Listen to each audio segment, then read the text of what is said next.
Welcome back, people, to a very windy Christchurch.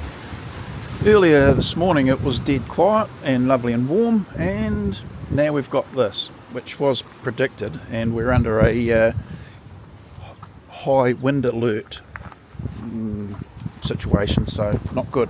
And it's starting to rain, so I'm pointing you at the ground so you don't get wet. Anyway, out to the workshop again, after deleting the videos that I'd already made, because I wanted to cover off a couple of things. One is a bit of a boo-boo that I made, well, a real cock-up, and that I cut these panels too short. I had a choice: ignoring the problem, packing it with something, or fixing it. And how do you extend panels? Well, you clash one end of it and then you trim it off and then you recut it. So that was my choice, because that would have driven me nuts. I'm going to come back to that.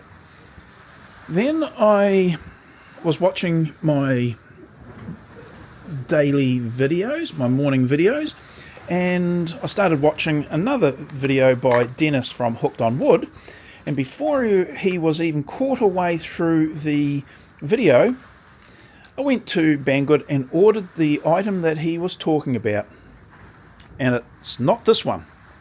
It was the development of this. And he had, well, he's actually got his name on, no, he hasn't got his name on this one. But he made a comment about how good it was, but had certain limitations and could do better type of thing. Well, obviously he must have been talking with Hongdui, who made this one, and they've made a new one with some of those issues now sorted out. And as soon as I saw it, I could tell, without him even telling me what the issues that they'd sorted out were. I went and ordered one, even though I've paid good money for this, and it's not cheap for what they are, but they're nice, so I wasn't upset with that. But I went and paid almost twice as much for the next set. So there was a reason for it. And I'd been looking at other videos and this, which I'll get back to. So that's why I was content to expend more dollars to get the next iteration of this with the problems resolved that this had. Am I disappointed I'd purchased these? No. Am I disappointed that I paid good money? Well, of course I am, when I'm going to get another product that's going to do the same job. Hopefully I can still use these as well as the new one that's coming. Keeping that sort of thing in mind, in my mind at least, I was thinking, well, if I can make use of the tools better, I might counter this problem. And the problem was, I was trimming the clashing strips down so that they are nice and trimmed flush, and as such you need to run your saw blade up against the panel itself. Well, when I was cutting these ones, a lot of sawdust or custom wood dust was shooting out the side, that on the ground, and I thought, oh, that's not supposed to be right. Worst thing is, I did the second one and I did exactly the same thing, so not too certain what the heck I was thinking at the time. Point is, if I can make use of an accessory or a tool better, it will help to eliminate this problem, and then I'll be much happier as a result. So I'm going to make a very simple accessory for the use of the track saw system for this sort of work, and for fine tuning down to the fraction of a millimeter adjustment for these panels' position. Dead simple. It's something that most makers will probably be using on a daily or weekly basis or whatever when they're out in their workshop. So, but it's a derivation of that idea for use with the track saw system. That is a theme that was running around in my mind, was that when you come up with a better idea, follow it, try it, and if it works, carry on using it, or if it doesn't, reject it. You have to be constantly improving your approach to things. Now, I'm not doing this professionally, but if I were, I'd want to have the capability within my workshop to do that sort of level of work. So I'm improving my lot as I go along. Right. Jumping, a big segue, but it's in my mind not, is SketchUp. That is the drawing program of choice that I use and make video on and about. Justin from the SketchUp Essentials made a video this morning, or I saw it this morning, and he was 100% correct. He was saying that there are other products out there that do the same or better, I'm going to say different, job than SketchUp. Rhino was the one he was talking about, where it does things natively that SketchUp has to have someone develop an add-on for. That's really short-sighted. If you can use a piece of software that does everything within its own environment, its own parameters or design, then that's probably going to be more functional and user-friendly and friendly to the user, which is different. SketchUp is my preferred drawing program at the moment and probably will always remain so. And I'm using if I just put this aside, I'm using it to do this sort of drawing.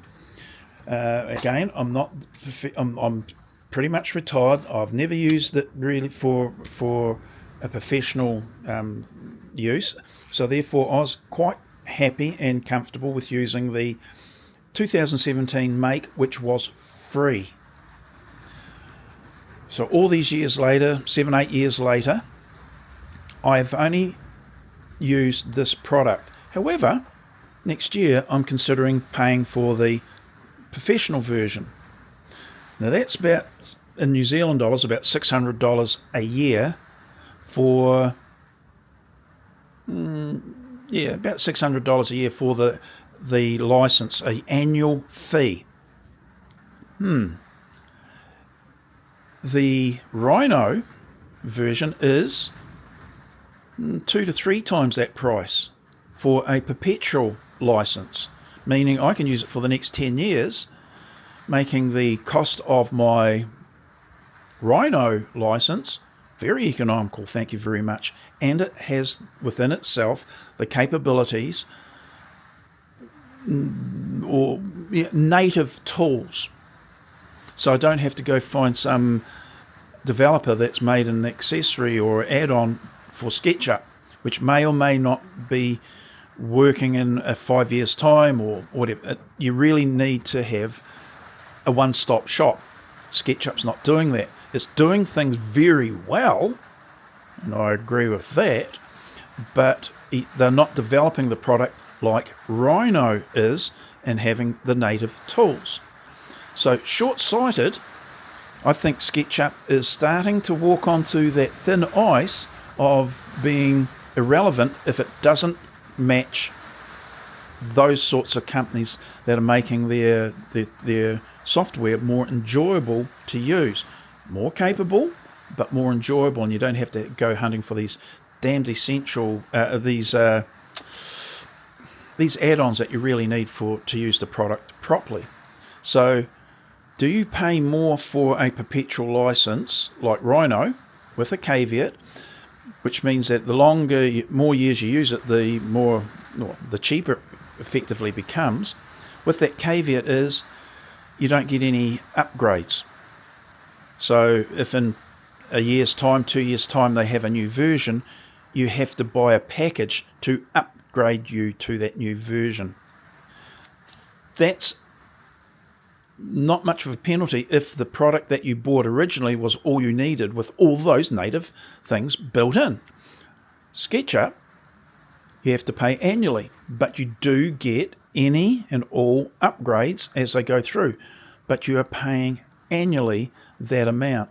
So if you said that was $600 in 3 years' time, that's the cost of Rhino. But after 3 years, Rhino becomes much cheaper, and I have to keep on paying for my SketchUp program, which doesn't do what Rhino does. So you can see the real, like you'd be switching backwards and forwards, or which one do I prefer, which one is more economical. Where's my point on all this? Well, it comes back to what I was saying about the products that I'm prepared to buy that even replaces things I haven't even started using yet to make my capability and enjoyment out in the workshop that much better. I am prepared to pay a financial penalty to get the benefit of enjoying and producing better end results. SketchUp, as I said, is my preferred drawing program. To be fair, it's the one that I've used virtually all the time for the last 8 years. But if it doesn't make my enjoyment and capabilities better, then it introduces the opportunity for me to look at other products. So it could be short-sighted. And like a lot of software companies and developers over the years, some of which you would be hard-pressed to either find, or they can't be found anymore, they become redundant or ineffectual, or they just got superseded. SketchUp's got good market share. It's got good pipeline, how you teach it through the schools and then through industry, etc. But Justin made the comment that he's meeting with architects that now no longer have some of the interns and students coming with any knowledge of SketchUp whatsoever. But they do with Rhino because it's got other aspects to it. And I'm going, whoa, that's interesting. If I was an employer, which one would I want to have my students or new people coming into the business knowing? There's the question. And therein lies the end user should be also being canvassed. Well, why would you want to use this product, this service, this software, or this one?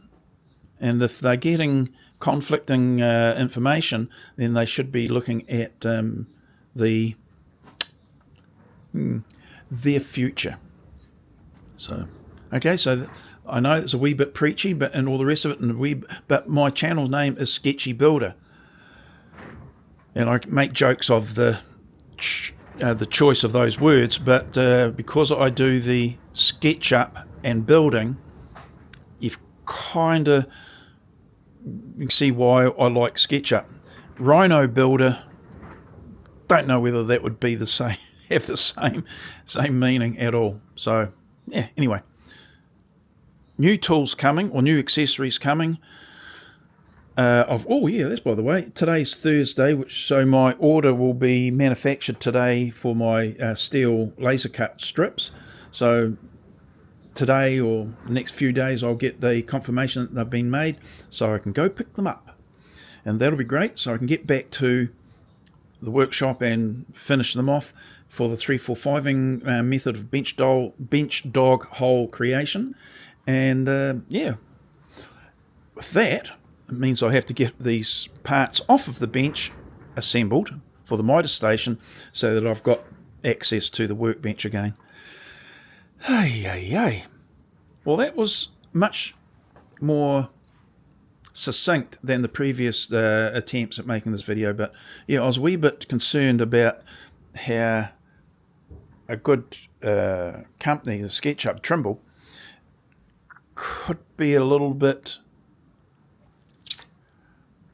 short-sighted by not giving the things that other companies are doing. They don't have to be clones of another company, but if those other companies, software developers, are making those inroads, yeah, you could be creating your own obsolescence. So be careful. Don't want that to happen. Tools, thumbs up. Can't wait for them to arrive, and more videos. And I've got another video about the solution to my little problem here that is, I think, going to be quite easy to implement. Says I. Rightio, that's it. Going into watch another video. Surprise, surprise. And yeah, we've got a windy old day out there, and you probably hear it in the mic out here in the workshop. So yeah, hopefully nothing too bad happens from that. Okay, that's it. See you in the next one. Bye now.